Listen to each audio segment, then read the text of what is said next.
Pagising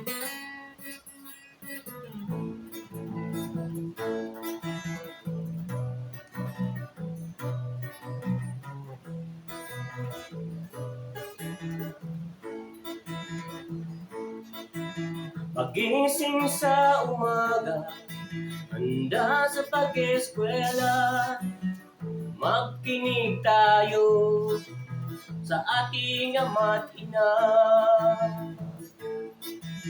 Hindi magpasuway kay lolo at lola, na silang nag-aalaga tuwing wala si ama at ina.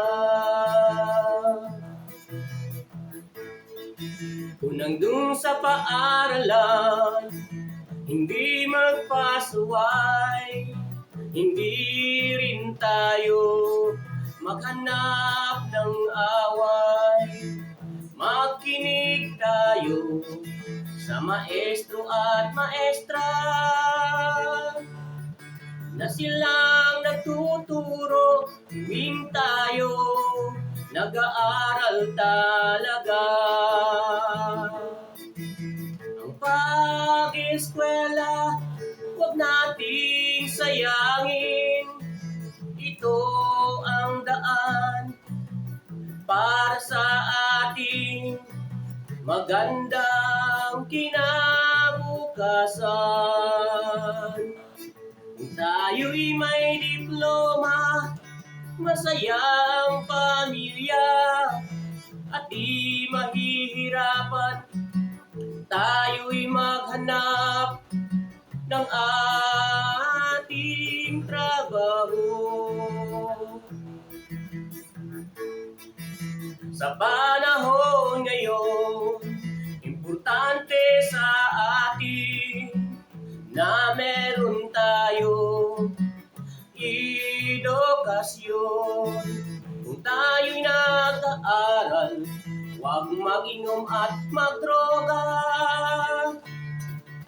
na siyang nakakasira sa buhay nating nag-iisa.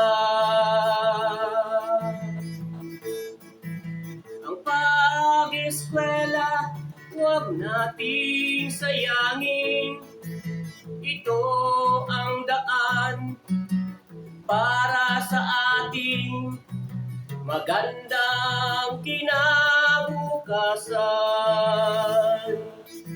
Tayo'y may diploma, masayang pamilya, at di mahihirapan, tayo'y maghanap ng ating trabaho.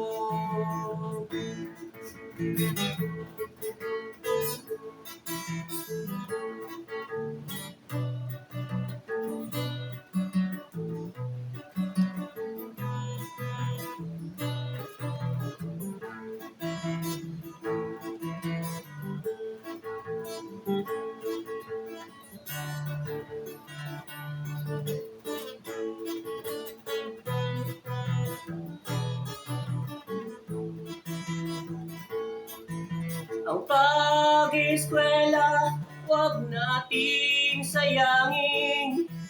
Ito ang daan para sa ating magandang kinabukasan.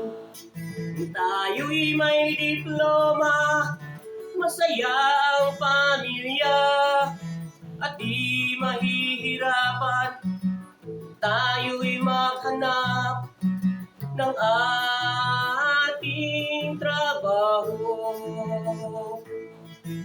At di mahihirapan, tayo'y maghanap ng ating trabaho.